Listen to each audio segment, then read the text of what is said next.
Am I on? We're on. Hey, welcome back to the Hustle Lounge on Air. It's your girl Heather Raquel and Janelle the Top Man Tucker. And you guys, we have a special guest in with us this evening. We have Mr. Victor Carrington. Hi, Victor. Hi, how's everybody doing? Good. How are you? I'm good. Thanks for having me. Thank you for coming in. You guys, well, if you've been following me on social media, you know that I have been posting about Victor. The name of his book is Just When You Thought You Knew Me. The highs and the lows, right? And the lows, yes. Wow. And the lows. Woo. So, you know, I'm ready to dig in, but I'm trying to wait for our other co-host to get here. Man, just go. Because he said he had questions. Yeah, he inboxed me. He said, "Oh, I've got questions." Yeah, I was he like, let me know that "Okay." he had a lot of questions. So, Yeah, because he read the book a while ago. tell us a little bit about your book. So the book is my autobiography, and it was my unadulterated truth. My mother, when I was 6 years old, taught me how to shoplift, and that was a behavior that was instilled in me at that moment that led up until last time I got caught was I was 20, and that went to different juvenile facilities and eventually 2 prison sentences. Wow. So then attached with all of that, there was the sexuality coming into it, understanding and trying to figure out what that was, not knowing, an abusive relationship, suicide attempts, lack of family support unless I was doing something for them. So it's my so it's it's my tell-all. Wow. Wow. The title itself, I mean, I think everybody can relate to that. I mean, because especially now with social media, Right. people think that, they think they know you. Right. So that the title itself is just... I can honestly say that everyone that's read the book completely said, even friends that I've had for years, because I don't divulge all of my personal information. So friends that I've had for years that read the book was like, I never knew that. You kept this to yourself. You didn't share this with us. And so it was one of those revelations for everyone that, wow, we absolutely had no idea. So what made you write it? It started as a college essay in 2002. The criminal part, and I think it was God that just put that in me at that moment. Hold on. I'm sorry. I have to. So after the prison sentences, Yes, you went to college.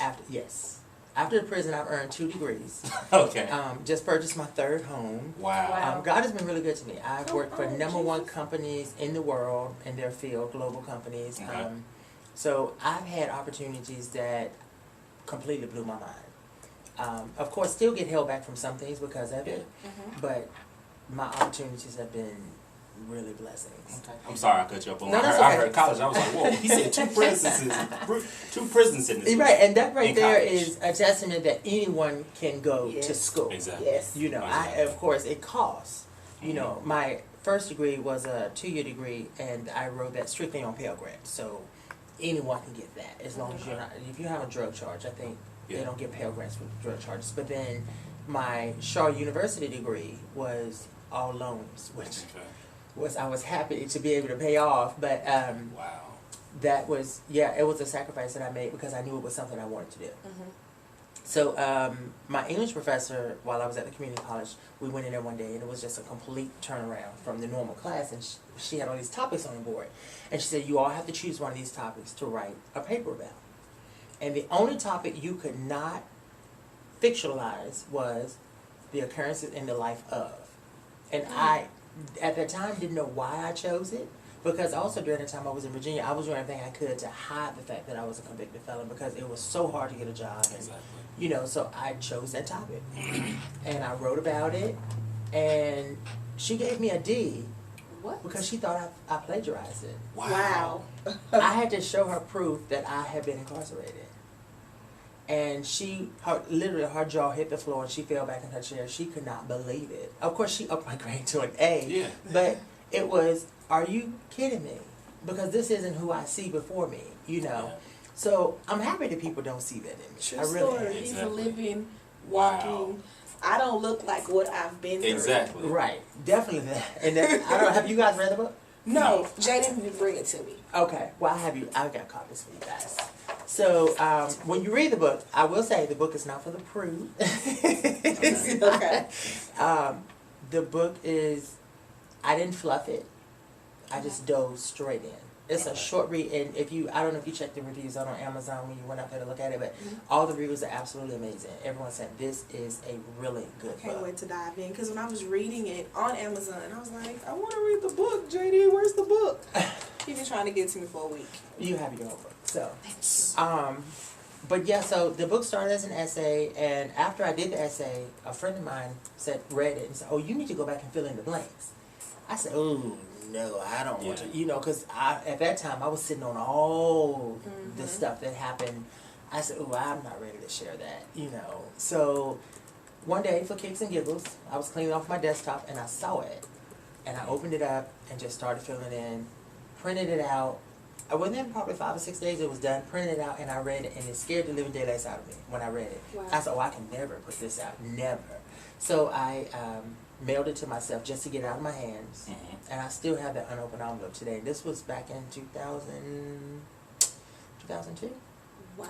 And I would update it anytime something significant happened up until 2007, and then I just stopped touching it, because I knew I didn't want to be a writer. And then last year, 2 people, because I moved here in 2014, and 2 people learned a little bit about me and said, "You need to put that on paper. You really do need to write a book." And I said, "Okay, God, all these years, everybody's been asking me to tell my story. Perhaps I have been ignoring you, and now I'm going to listen." And I poured it out, and here we are. So was it therapeutic for you? I was just about to. It was in small ways, because I had let go of a lot of this stuff. And then some things I thought I had let go of, I hadn't. Wow. So it was in small ways. So was it hard? No. I mean, it really? Okay. Last year, no, because I had already dealt with a lot of stuff. I have an easy cutoff switch. So for me, it's when I stop caring, I really stop caring. That wall goes up really hard. And I had let go of a lot of stuff. But then a couple of things that I hadn't even thought about in years came triggered in the book. For example, the editor that I had, she kept saying, "You got to give me meat off the bones." Because I would say, "Okay, I was in an abusive relationship and I moved on." And she would email me back, "This isn't enough. You have to give details." And I don't want to give those details. Right. And she said, "You seriously have to convince your readers, because you're going to have your gay, straight, your black, white, your Christian, your non-Christian. You're going to have everybody reading this book. You're going to want to give them all something if you want them to believe your story." And I'm not a medium person. I'm to the left, I'm to the right. Exactly. There's no in between. And when I went all the way to the left, and she was like, "Okay, that's what I'm talking about." Yeah. And I dove in. And it was a dark week, especially going through the details of the abusive relationship and some of the stuff with my mother. It was a very dark week. So has anyone reached out, involved? I'm sure. Did you mention names? Did you hide names? Did you change names? Did you? There are, the real names in the book are people like my best friend and Okay. my real friends in my life. My exes are fake names, and Have they reached out? coincidentally, my abusive ex had reached out, Okay. and he called because he came home last year, I think, after doing about 25 years in prison. So he came home and he found my number some kind of way, and so I wasn't gonna go through changing my number. I'm just like, "Listen, you come over here, the police gonna get you." He don't know where I am. I'm sure he knows now, by the way.